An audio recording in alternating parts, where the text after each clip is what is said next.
अभिलेखों में राजा के आदेश सूचित किए गए हैं। प्राकृत में रचे ये अभिलेख साम्राज्य भर के अधिकांश भागों में ब्राह्मी लिपि में लिखित हैं, किंतु पश्चिमोत्तर भारत में ये खरोष्ठी और आरमाइक लिपियों में है, और अफगानिस्तान में इनकी भाषा और लिपि आरमाइक और यूनानी दोनों है। अशोक के अभिलेख सामान्यतः प्राचीन राजमार्गों के किनारे स्थापित थे। इनसे अशोक के जीवन वृत्त, उनकी आंतरिक और पर राष्ट्रीय नीति तथा उसके राज्य के विस्तार की जानकारी मिलती है। कलिंग युद्ध का प्रभाव। अशोक की गृह और विदेश नीति बौद्ध धर्म के आदर्श से प्रेरित है। राजगद्दी पर बैठने के बाद उसने केवल एक युद्ध किया जो कलिंग युद्ध के नाम से प्रसिद्ध है। उसके अपने कथन के अनुसार इस युद्ध में 1 लाख लोग मारे गए, कई लाख बर्बाद हुए और 1.5 लाख बंदी बनाए गए। ये आंकड़े अतिशयोक्तिपूर्ण है क्योंकि अशोक के अभिलेखों में शत सहस्त्र शब्द का प्रयोग कहावती तौर पर किया गया है। जो भी हो, इससे प्रतीत होता है कि इस युद्ध में भारी नरसंहार से अशोक का हृदय दहल गया। इस युद्ध के कारण ब्राह्मण, पुरोहितों और बौद्ध भिक्षुओं को भी बहुत कष्ट झेलने पड़े, जिससे अशोक को गहरी व्यथा और पश्चाताप हुआ। इसलिए उसने दूसरे राज्यों पर भौतिक विजय पाने की नीति छोड़कर सांस्कृतिक विजय पाने की नीति अपनाई। दूसरे शब्दों में भैरी घोष के बदले धम्म घोष होने लगा। हम अशोक के शब्दों में उसके 13वें मुख्य शिलालेख से एक उदाहरण दे रहे हैं। राज्याभिषेक के 8 वर्ष बाद देवों के प्रिय प्रियदर्शी राजा ने कलिंग पर विजय प्राप्त की। युद्ध में 1,50,000 लोग बंदी बनाए गए, 1 लाख मारे गए और उसके कई गुने नष्ट हुए।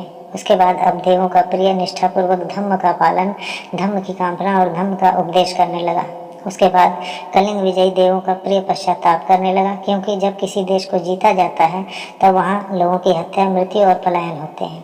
ऐसा वध देवों के प्रिय को बड़ा दुखद और गंभीर लगा। देवों के प्रिय को इससे भी अधिक दुख इसलिए है कि वहाँ जो कोई रहते हैं, चाहे वे ब्राह्मण, श्रमण या अन्य संप्रदायों को हो, ऐसे गृहस्थ जो गुरुजनों के आज्ञाकारी और अपने मित्रों, परिचितों, साथियों, संबंधियों, दासों और चाकरों के प्रति अच्छा व्यवहार करते हैं और निष्ठावान हैं, वे सभी हिंसा, हत्या और अपने प्रियजनों के विक्षोभ के दुख को झेलते हैं। उस समय कलिंग को जीतने में जितने लोग मारे गए, मरे या बंदी हुए, अब यदि उसके 100वें या 1000वें भाग को भी वैसा ही भोगना पड़े तो देवों के प्रिय के लिए भारी व्यथाकारी होगा।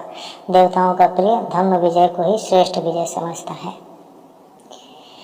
अब अशोक ने कबायली समुदायों और सीमावर्ती राज्यों को अपने आदर्शात्मक विचारों से प्रभावित किया।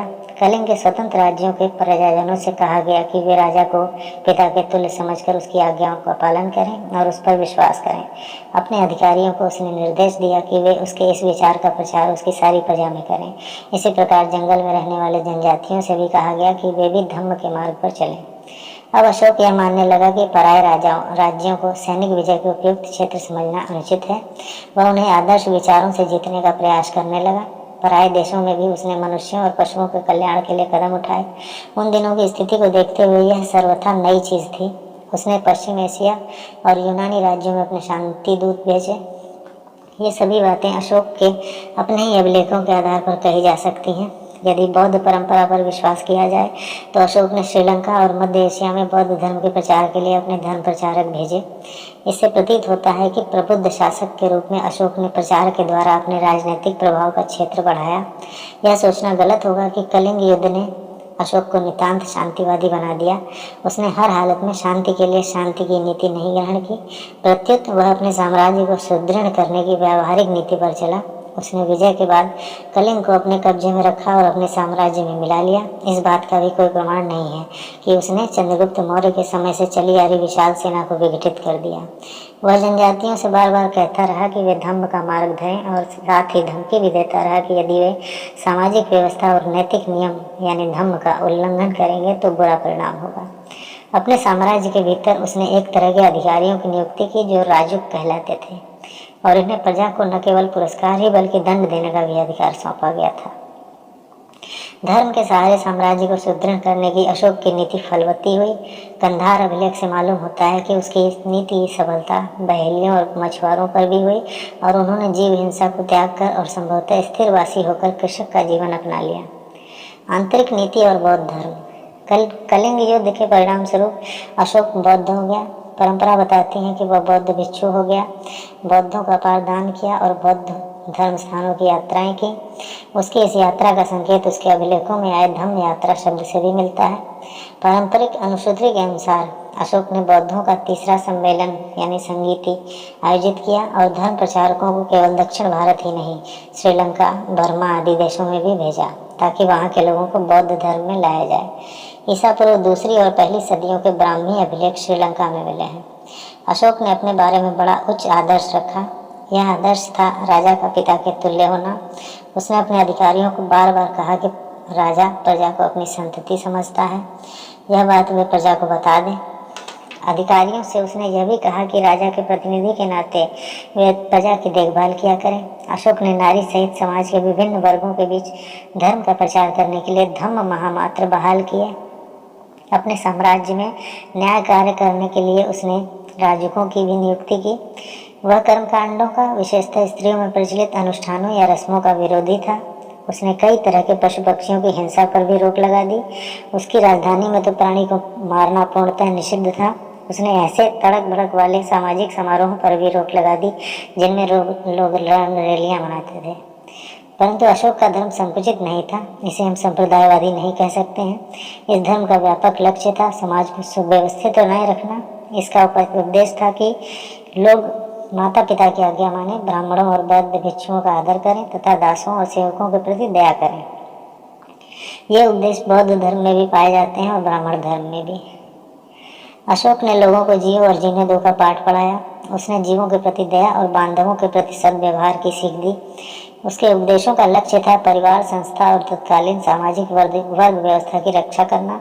वह बताता था कि जो लोग भला आचरण करेंगे वे स्वर्ग जाएंगे। उसने ऐसा नहीं कहा कि वे निर्वाण प्राप्त करेंगे, जो कि बौद्ध धर्म का चरम लक्ष्य है। इस प्रकार अशोक के उपदेशों का उद्देश्य सहिष्णुता के आधार पर तत्कालीन समाज व्यवस्था को बनाए रखना था। ऐसा नहीं लगता कि उसने किसी कट्टरपंथी धर्म का प्रचार किया। इतिहास में अशोक का स्थान। कहा जाता है कि अशोक की शांतिवादी नीति ने मौर्य साम्राज्य को बर्बाद कर दिया, पर यह सही नहीं है। इसके विपरीत अशोक ने अनेक उपलब्धियां प्राप्त की। निस्संदेह प्राचीन विश्व के इतिहास में वह महान धर्म प्रचारक शासक हुआ। उसने अपनी आस्था के प्रति बड़े ही उत्साह और निष्ठा से काम किया और अपने साम्राज्य के अंदर और विदेश में सफलता पाई।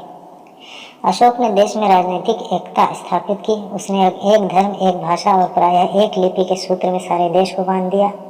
उसके अधिकांश अभिलेख ब्राह्मी में है, पर देश के एकीकरण में उसने ब्राह्मी, खरोष्ठी, आरमाइक और यूनानी सभी लिपियों का सम्मान किया। स्पष्टतः उसने यूनानी, प्राकृत और संस्कृत जैसी भाषाओं को और विविध धार्मिक संप्रदायों को समन्वित किया। उसने सहनशील धार्मिक नीति चलाई। उसने प्रजा पर बौद्ध धर्म लादने की चेष्टा नहीं की, प्रत्युत उसने हर संप्रदाय के लिए दान किए, भले ही वह संप्रदाय बौद्ध धर्म का न मानता हो या उस धर्म का विरोधी ही हो। धर्म प्रचार के कार्य में अशोक को अपार उत्साह था। उसने साम्राज्य के सुदूर भागों में भी अपने अधिकारियों को तैनात किया। इससे प्रशासन कार्य में लाभ हुआ और साथ ही विकसित गंगा के मैदान और पिछड़े दूरवर्ती प्रदेशों के बीच सांस्कृतिक संपर्क बढ़ा। भौतिक संस्कृति जो साम्राज्य के मध्यवर्ती इलाकों की विशिष्टता थी, कलिंग और निचले दक्कन और उत्तरी बंगाल में भी फैल गई। सबसे बढ़कर इतिहास में अशोक का नाम उसकी शांति, अनाक्रमण और सांस्कृतिक विजय की नीति के लिए अमर है। प्राचीन भारत के इतिहास में इस तरह की नीति अपनाने का कोई आदर्श अशोक के सामने नहीं था और न इस तरह का कोई उदाहरण किसी देश में मिलता है। हाँ, मिस्र भले ही इसका अपवाद हो, जहाँ अखनातुन ने ईसा पूर्व 14वीं सदी में शांतिवादी नीति को अपनाया था, लेकिन यह स्पष्ट है कि अशोक को अतीत के अपने इस मिस्री समचिंतक की जानकारी नहीं थी। कौटिल्य ने तो राजा को सलाह दी कि राजा को शक्ति द्वारा विजय पाने की चेष्टा सदा करनी चाहिए, लेकिन अशोक ने इसके ठीक उल्टी नीति अपनाई।